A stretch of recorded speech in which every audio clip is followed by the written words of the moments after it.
Good morning students, how are you. आप अच्छे होंगे और पूरा फोकस आप स्टडी की ओर दे रहे होंगे, ये मैं आपसे उम्मीद रखता हूँ। और शायद आप मेरी उम्मीदों पे भी खरा उतरेंगे, रिजल्ट आपका अच्छा आएगा। कई स्टूडेंट्स के दिमाग में ये चीज़ें आ रही है भी एग्ज़ाम होंगे या नहीं होंगे। तो एग्ज़ाम बोर्ड के 100% होंगे। आप अपने पेपर की अच्छे से तैयारी करें और पूरा फोकस आप उस स्टडी पे दें। आपके अंदर ये जुनून होना चाहिए कि जैसे जो एग्ज़ाम हो गए हैं उनसे भी जो विशेष रहे एग्ज़ाम है उनमें आपके मार्क्स अच्छे आने चाहिए। काफ़ी समय मिला है और आप उस समय का पूरा सदुपयोग करें। मैं भी नेक्स्ट आपको जनजातियों के बारे में पढ़ा रहा था, तो एस्किमो जनजाति की जो नेक्स्ट गतिविधियाँ हैं उनके बारे में पढ़ेंगे हम। तो आज नेक्स्ट जनजाति आपकी एस्किमो।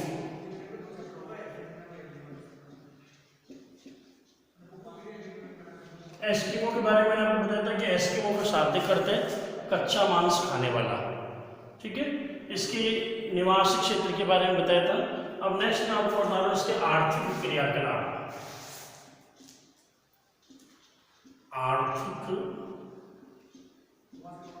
क्रियाकलाप।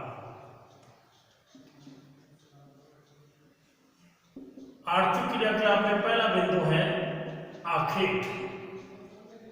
आप देखते कि ये लोग शिकार के द्वारा अपनी आजीविका चलाते और इनका जो शिकार है वो पूर्णतया सील मछली, इसका ये लोग शिकार करते हैं और इसी मछली के द्वारा वो अपनी आजीविका चलाते हैं। इसके अलावा भी जैसे व्हेल है, सी लॉयन है, ये मछलियां हैं, मछलियों का ये शिकार करके अपना जीवन यापन, इनके पूरा जो जीवन है या उनके जो आर्थिक क्रियाकलाप है वो पूर्णतया आखेट पर निर्भर करते हैं। शिकार के द्वारा ही वो अपनी आजीविका चलाते हैं। तो शिकार या दो विधियों से किया जाता है। एक तो शीतकालीन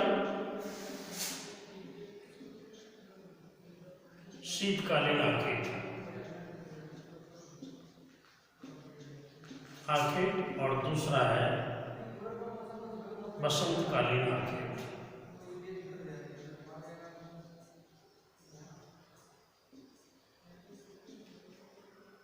अब देखिए शीतकालीन आखेट सर्दियों में किया जाता है और सर्दियों में आपको पता है कि सर्दियों में बर्फ जम जाती है।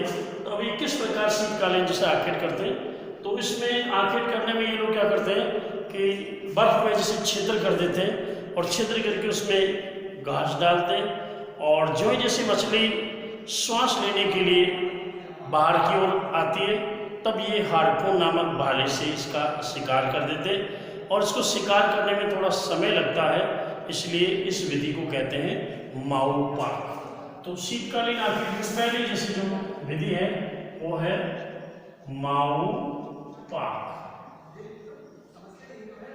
माऊ पाक का शाब्दिक अर्थ है प्रतीक्षा करना। क्या करना? प्रतीक्षा करना। माऊ पाक का शाब्दिक अर्थ क्या है? प्रतीक्षा करना, अर्थात ये इंतजार करते हैं। तो इस विधि में क्या करते हैं, ये बर्फ में छिद्र बनाते हैं, जो ही मछली श्वास लेने के लिए वहां आती है तब ये हार्पून नामक भाले से उसका शिकार कर देते हैं। दूसरी विधि है इसमें पितुर पाक। पितुर पाक, इसमें ये दो छिद्र करते हैं। कितने छिद्र करते हैं? दो छिद्र करते हैं और एक छिद्र में ये चारा डालते हैं, घास डालते हैं और दूसरे छिद्र में जो इनको संकेत मिलता है वो उस भाले से इसका क्या कर देते हैं, शिकार कर देते हैं।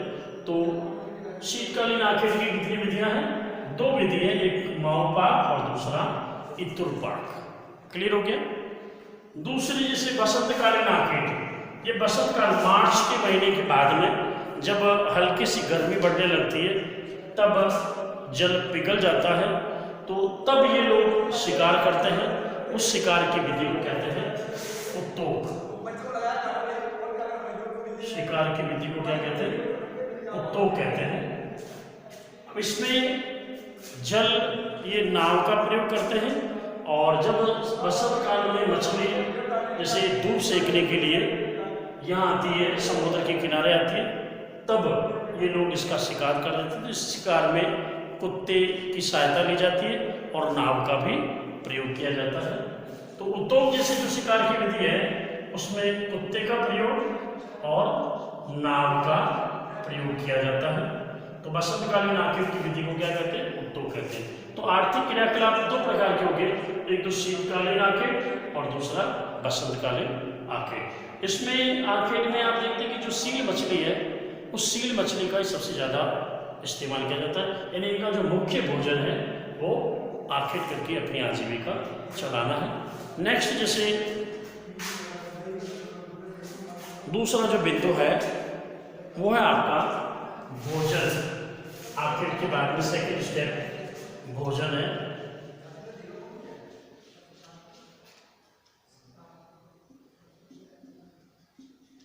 भोजन आप देखते हैं कि भोजन ये आखेट के द्वारा प्राप्त करते हैं और इनके भोजन में ये कच्चा मांस का इस्तेमाल करते हैं, कच्चा मांस खाते हैं और सील मछली, इस मछली का ये लोग उपयोग करते हैं। तो इनका भोजन पूर्णतः किस पर निर्भर है? मांस पर निर्भर है, सील मछली पर निर्भर है और शिकार के द्वारा ही वो अपना भोजन ग्रहण करते हैं। नेक्स्ट जैसे बिंदु है वो है आपका वस्त्र।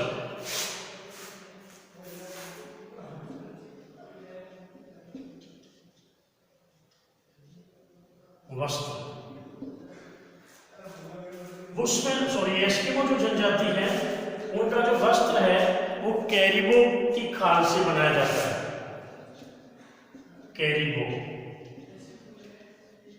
कैरिबो की खाल से वस्त्र बनाए जाते हैं। ये वस्त्र काफी मुलायम होते हैं और गर्म होते हैं। इन कैरिबो की खाल के साथ साथ समूर की खाल के भी वस्त्र बनाए जाते हैं। ये भी हल्के होते हैं, गर्म होते हैं। सील मछली की खाल से भी वस्त्र बनाए जाते हैं, लेकिन सील मछली की खाल की अपेक्षा इनकी खाल के द्वारा बने गए वस्त्र नरम होते हैं, मुलायम होते हैं और ऊनी होते हैं, गर्म होते हैं। वस्त्र बनाने का जो कार्य है वो स्त्रियों के द्वारा किया जाता है, यानी वस्त्र बनाने का कार्य कौन करती है? स्त्रियां करती है। स्त्री और पुरुष इन दोनों के वस्त्र क्या होते हैं? समान होते हैं। स्त्री और पुरुष दोनों के वस्त्र क्या होते हैं? समान होते हैं। इनके द्वारा जो पहने जाने वाला जो वस्त्र है उस वस्त्र को कहते हैं तिमियाक। तिमियाक एक नंबर का क्वेश्चन भी पूछा जा सकता है, तिमियाक क्या है, किससे संबंधित है? तो तिमियाक क्या है? वस्त्र है और एस्किमो जनजाति से संबंधित है।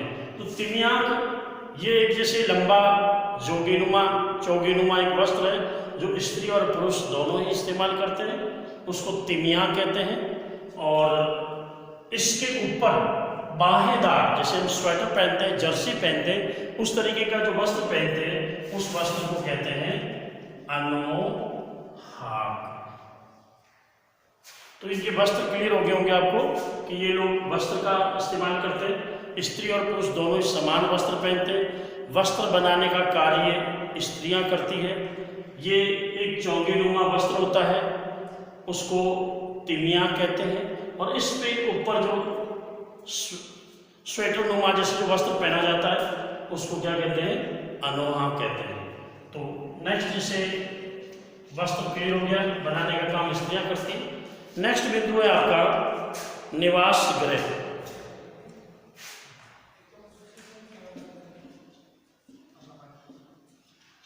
निवास गृह।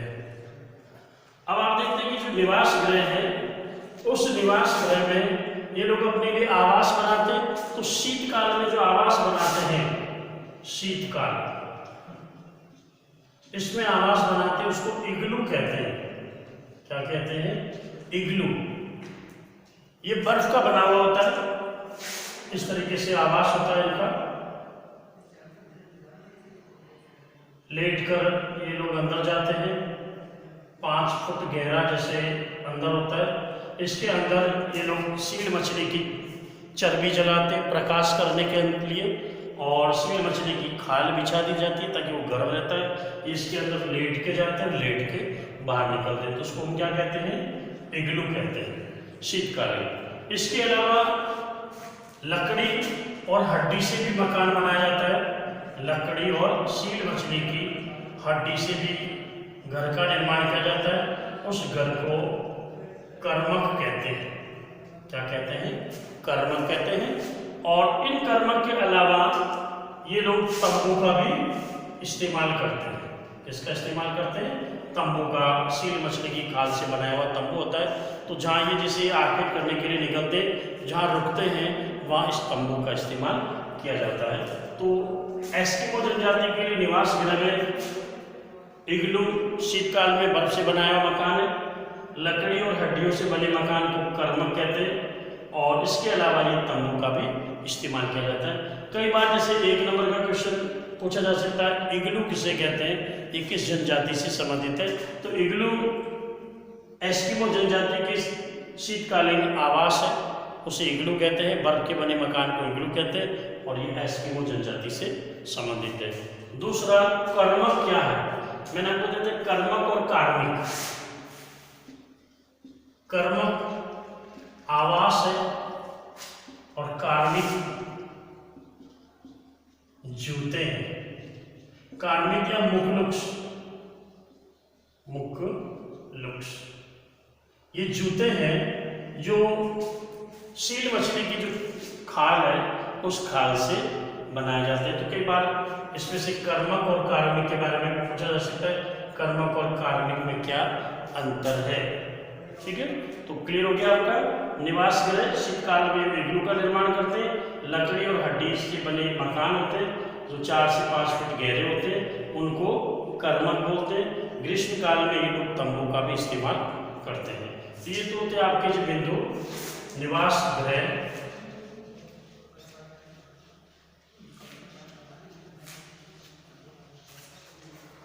नेक्स्ट इसका जो बिंदु है वो है यंत्र एवं उपकरण। 5वां बिंदु यंत्र एवं उपकरण। इससे एस्किमो से संबंधित, जैसे मैं स्टेप बाय स्टेप जैसे बिंदु वाइज जैसे इसलिए आपको डिटेल बता रहा हूँ। सपोज इसमें से बड़ा नंबर 4 नंबर का क्वेश्चन पूछा जाता है आपको, तो आप इसकी स्टेप्स याद रखेंगे और उसमें 3-3, 4-4 लाइनें इस तरीके से लिखते हुए उसको बहुत ही बड़ा लिख सकते हैं। इसमें ज़्यादा मैटर की आवश्यकता नहीं आपको, आप 2-2, 3-3 लाइनों को याद रख सकते हैं कि वस्त्र किसके पे बनाए जाते हैं, कौन बनाते हैं, स्त्री पुरुष के वस्त्र कैसे होते हैं और वस्त्रों के नाम क्या है। निवास गृह किसका बना होता है, किससे बनाते हैं, लकड़ी से, हड्डियों से, बर्फ से, तंबू से, उनको याद रखना। अब नेक्स्ट है आपका यंत्र और उपकरण। यानी यंत्र और उपकरण का मतलब शिकार करते समय किस किस का इस्तेमाल करते हैं, तो इस यंत्र और उपकरण को मैं यहाँ ले जाना चाह रहा हूँ। अब आप देखते हैं कि सबसे पहले मैं आपको बताऊं कयाक। कयाक क्या है, नाव। सील मछली की चमड़े और हड्डी से बनी जो नाव होती है उस नाव को हम क्या कहते हैं, कयाक कहते हैं। जो शिकार करने में बसंतकालीन जो आखेट है उस आखेट में शिकार करने के लिए तो जो विधि मैंने आपको बताई थी उसमें ये नाव काम में ली जाती है। दूसरा हारपून। हारपून क्या है, हारपून भाला है जो सील मछली के शिकार करने में प्रयोग किया जाता है। फिर तीसरा स्लेज। स्लेज क्या है कि स्लेज पहिए विहीन गाड़ी है, पहिए विहीन गाड़ी है जो कुत्ते और रेंडियर के द्वारा खींची जाती है। कुत्ते एवं रेंडियर के द्वारा खींची जाती है। एक बात मैं आपको बताऊं कि रेंडियर एस्किमो जनजाति के लिए सामाजिक स्टेटस का परिचायक होता है। ये संपत्ति होती है, जिसके पास रेंडियर होते हैं वो उन एस्किमो को बहुत धनवान समझा जाता है, इनके पास में रेंडियर है। यानी संपत्ति का परिचायक होता है वो, और किसी के पास रेंडियर नहीं होता। तो स्लेज पहिए विहीन गाड़ी जो कुत्ते और रेंडियर से खींची जाती है। चौथा है उमियाक। उमियाक बड़ी नाव है, छोटी नाव को कहते हैं कयाक या जैसे नाव है, और उमियाक बड़ी नाव है। तो ये शिकार करने के काम में लिए जाने वाले यंत्र हैं, जो कुत्ते, रेंडियर या पहिएविहीन गाड़ी, हार्पून, कयाक, उमियाक, तो ये इसमें यंत्र और उपकरण है। नेक्स्ट जैसे आपका जो बिंदु है वो है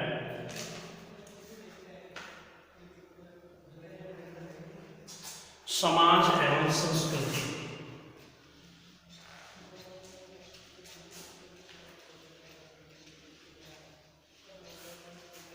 समाज एवं संस्कृति।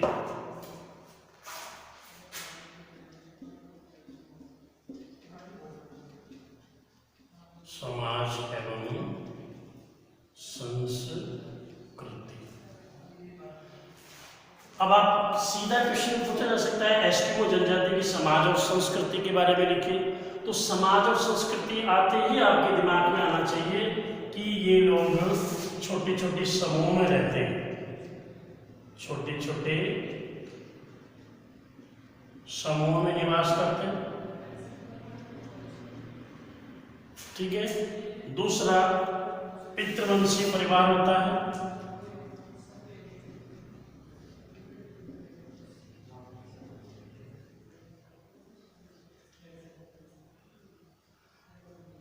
बहुपत्नी प्रथा होती है।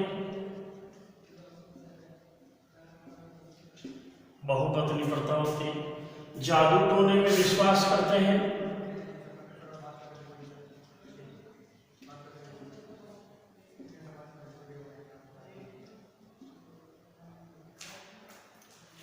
इनके द्वारा एल्यूट भाषा बोली जाती है।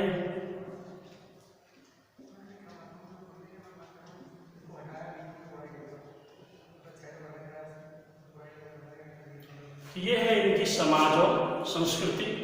इसके साथ ही जो शीत ऋतु में जो बूढ़े होते हैं, निःशक्त लोग होते हैं, वो क्या कर लेते हैं, आत्महत्या कर देते हैं। बूढ़े लोग क्या कर लेते हैं, आत्महत्या कर देते हैं। आप देखते हैं कि शीतकाल में ठंड ज्यादा पड़ती है, अगर इन्हें भोजन नहीं मिलता है तो ये लोग क्या कर देते हैं कि बुजुर्ग जो लोग हैं उनको खाने चबाने में भी दिक्कत आती है, तो ये लोग शीतकाल में अमूमन लोग क्या कर लेते हैं, आत्महत्या कर लेते हैं। इनकी समाज और संस्कृति ये छोटे छोटे समूह में निवास करते हैं। पितृवंशी परिवार होता है। पितृवंशी का मतलब आप जानते हैं कि परिवार का जो मुखिया है वो कौन होता है, पिता होता है। इनमें बहुपत्नी प्रथा प्रचलित है, एक से अधिक पत्नियां रखी जाती है। ये लोग जादू टोने में क्या करते हैं, विश्वास करते हैं, और इनकी भाषा एल्यूट भाषा है। और बूढ़े लोग क्या कर लेते हैं, आत्महत्या कर लेते हैं। जब शीत ऋतु होती है, शिकार नहीं मिल पाता है, तो ये लोग सुसाइड कर लेते हैं, आत्महत्या कर लेते हैं। तो ये था आपका समाज और संस्कृति भी। यहाँ समाज के साथ रहन सहन, खान पान, वेशभूषा, उनके बारे में सब इसको लिखते हैं। तो ये पूरे समाज के बारे में भी पितृवंशी परिवार है, बहुपत्नी प्रथा है, जादू टोने में विश्वास करता है, एल्यूट भाषा बोली जाती है, बूढ़े लोग क्या कर लेते हैं, आत्महत्या कर लेते हैं। नेक्स्ट आपका जो बिंदु है वो है सामाजिक वातावरण समायोजन।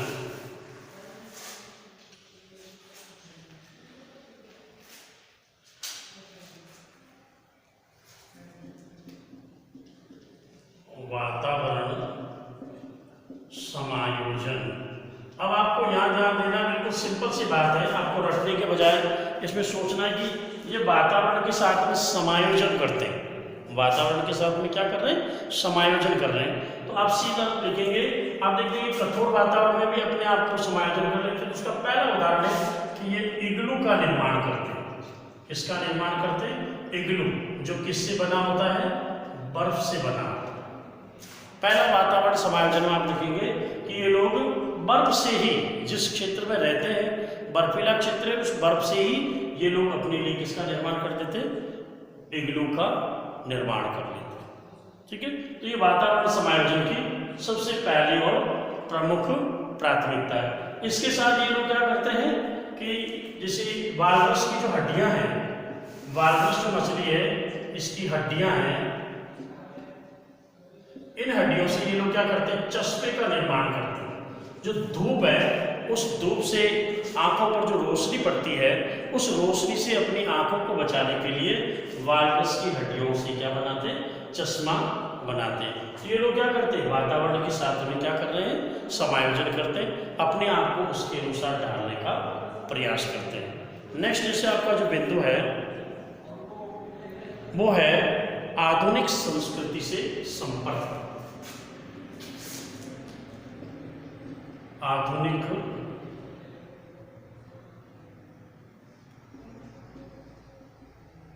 आधुनिक संस्कृति से संपर्क। ये आपकी समझ में आ गया कि वातावरण समायोजन में इग्लू के बारे में लिखेंगे आप, वालरस की हड्डियों से चश्मे का निर्माण करते हैं। एक और तीसरा बिंदु से स्लेज का निर्माण। आप देखते हैं स्लेज गाड़ी है, ये भी सील मछली की हड्डियों से ही निर्मित करते थे। वातावरण के साथ में क्या कर रहे हैं, समायोजन कर रहे हैं। तो ये क्लियर हो गया आपका, वातावरण के साथ में समायोजन करते हैं। इग्लू बर्फ का निर्माण से करते हैं, स्लेज सील मछली की हड्डियों से, क्योंकि उन क्षेत्रों में सील मछली पाई जाती है, सील मछली की हड्डियों से ये लोग अपने लिए क्या करते हैं, स्लेज का निर्माण करते हैं। और धूप से बचने की, धूप क्या सॉरी जो बर्फ की जैसे जो चमक होती है, उस चमक से बचने के लिए वालरस की हड्डियों का उसे चश्मा बनाकर इस्तेमाल करते हैं। और लास्ट जैसे जो बिंदु है वो आपका आधुनिक संस्कृति से संपर्क। ठीक है, अब देखो आधुनिक संस्कृति से संपर्क है, उसमें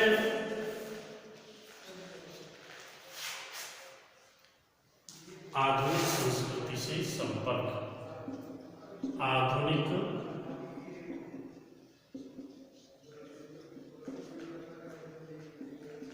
अब ये लोग क्या करते हैं, नवीन क्षेत्रों के संपर्क में आ रहे हैं। आप देखते हैं कि 1960 के बाद ये लोग यूरोपियन व अमेरिकन